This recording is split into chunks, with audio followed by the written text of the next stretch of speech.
Hello, hello, and welcome to the Q&A for Beached, which is part of our digital short series competition for SeriesFest Season 6.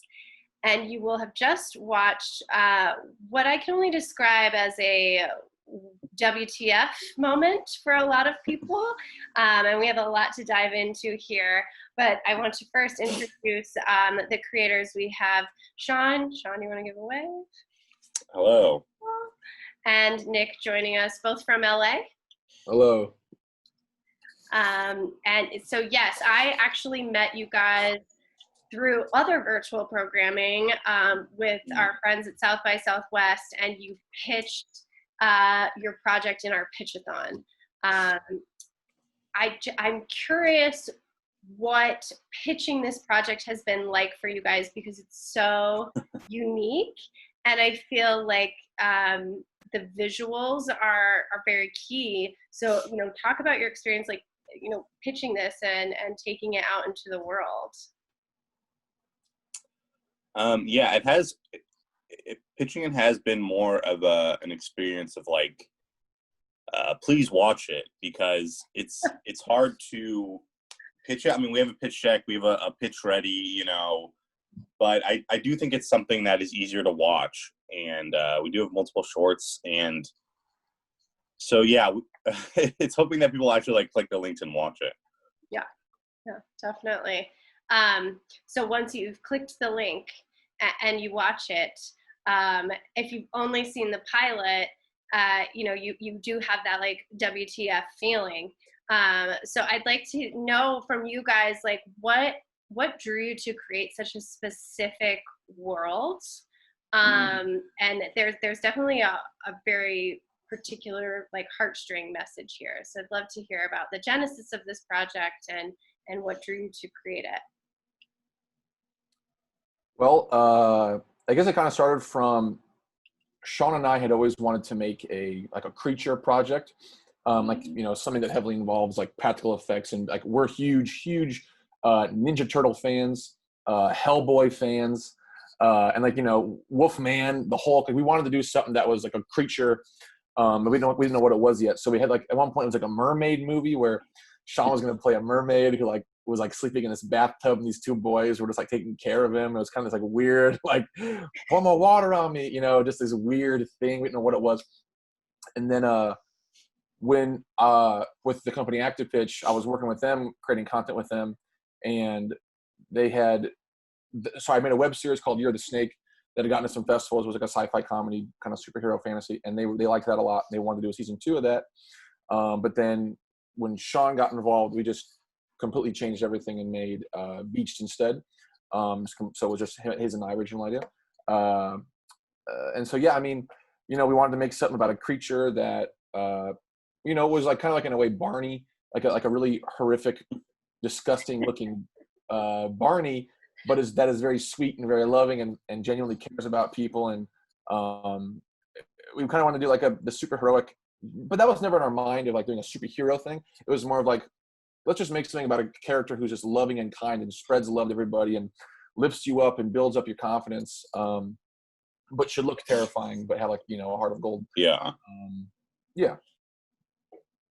Me and Nick used to live together, and I used to do that voice around the apartment with Nick and our roommate. And then we're like, let's use that voice for the character. I always forget that. That comes from your old man voice. Yeah. Oh man. Well, what was it like playing the whale, Sean? I mean, people might not recognize you without all of that makeup on. It was fun. It was very fun and satisfying. It's I've never done anything where I have to be in makeup, and that was like a 4-hour process to put me in that. So like I had to get there, be on set a little before everyone with the makeup person, and I have to have this kind of prosthetic on my head, and it's like very sweaty. So like every shoot day for Beached was also a weird race against the clock for the prosthetics not to like kind of fall apart, because it would be taped around or it would be glued around my head, and so it's like you're battling against like sweat, because sweat would slowly deteriorate it over time. And we had the makeup person on set, Alana, who was great and who kind of created the look of the whale, which was cool, because we were imagining something much simpler. And then we did a test day with her, and then she came up with this kind of like very pretty colors and something we weren't expecting at all, which was a big plus. But yeah, it's fun. It's fun to, I think it almost makes it easier to act, to have all these things attached to you and have this big suit, because I have a big suit that's like filled with padding too. Yeah. And it almost makes it easier because it's like, well, I truly am a different like character now. Like I'm not just Sean sitting here. I truly am something different. So in a way it makes it easier. Right. And so when she came in and you guys did this makeup and that became, because I do feel like the tone of the show is so specific. So was that one of the big influencers, is once you guys had kind of the look of the whale and that nailed down, it, you know, it got pulled through the rest of the project? I would say that from the jump, we did know what it, I think we always knew, because it's tough because we only knew what the first episode was going to be at first, and we had no idea what the show was going to be. We had a very different take on the show at first, being like, yeah, he was going to be like just like this big gelatinous, large, just proportioned, just the color white. He was going to be like Hellraiser, just white. And he was going to like be a beluga like, whale. Yes, exactly, beluga whale. And I think that the first episode was one of those things where, yeah, you really kind of learned, I guess, kind of like learn on set, where we had done rehearsals and whatnot, and we knew we wanted to look like, we knew what the shots, we knew what the tone and the vibe was. You know, the big thing we kept going for is we just wanted it to feel like Atlanta, that kind of like grounded but surreal, yeah, kind of like atmosphere and like world. So, I mean, once we got on set, and yeah, Sean was in that full makeup that, again, Alana came up with completely on her own. She was like, let's make it whale inspired, actual like whale fish, you know, and that has changed everything. And at first he was going to be in a wheelchair and be pushed around in a wheelchair.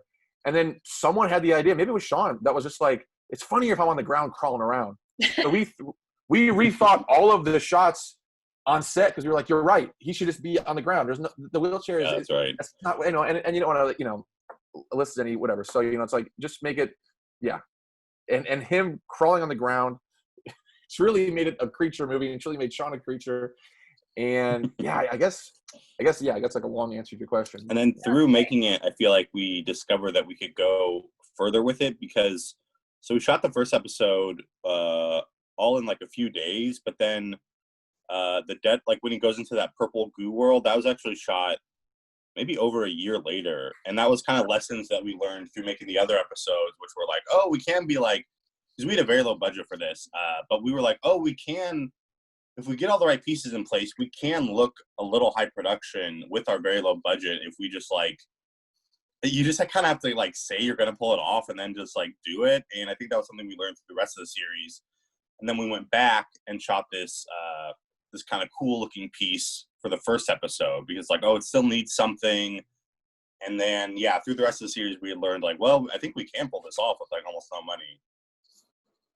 Would you have other advice, that like things you learned that you would tell filmmakers who are, because this is a very aspirational project, like there's a lot of genres here, there is this like environmental, you know, that like sustainability tone, and then there's also like this really sweet scary Barney, which I never thought would come out of my mouth as saying scary Barney. But like, so what else like would you say, pass on as advice for filmmakers that are looking at your project and going, how did you do that on your own? And, you know, how could I, you know, take on something as ambitious?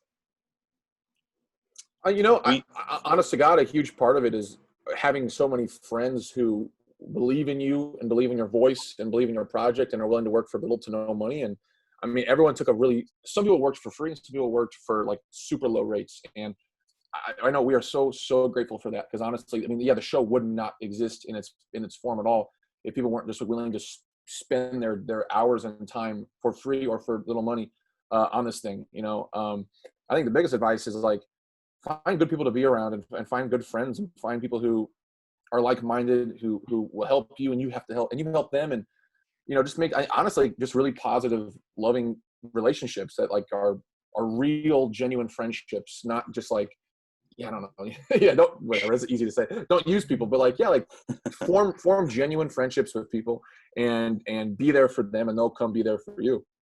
Yeah, and I would say don't wait to pitch your project, because this is something, like, we got a little bit of money for the production and to pay people, but it's like me and Nick didn't make money from this or have like a budget for ourselves from this, and so this isn't something that we like went and pitched around. This is something we kind of had opportunity, and it was going to go away if we didn't do it. And so I don't know. I wouldn't be so. I feel like whenever I live in LA. In LA, whenever I've like put all my eggs in like the pitching basket and like, oh, I'm going to pitch this thing, and then this big company's giving me $1 million, like it kind of takes a lot of time out of you and a lot of energy out of you. And for the most part, the result is that your thing doesn't get made. And then you put all this energy, all this time, and all this hope into something. And I would say the times that I've been satisfied have always been when I've just made it. Yeah. When I've just made the thing, and then that's so fun and it feels good. And Beach is one of the things that me and Nick just made. We didn't have like, we didn't overwrite it. We just kind of did it, and now it kind of is opening doors for us. The one thing that was like really fun to make and kind of a joy, and kind of like, oh, this is like, I don't know if we should make this, but like we really want to. Yeah. Well, and so, past the pilot, what can we expect in season 1? Well, if things go well and happen like we're hoping, trying to get some moving right now, is we see the whale's past, and we see the whale's story throughout time. We discover that the whale might have a child. We discover that the whale's been all over the world, and and that the creatures of the deep that the whale comes from, they're coming to the surface too, and they got a bone to pick with humanity. And it's also a story about a character who gets redemption and then spends their time trying to dig other people out of holes, basically. So just the whale bouncing around time and the globe, helping people, and people discovering it and being horrified and then uplifted by the creature.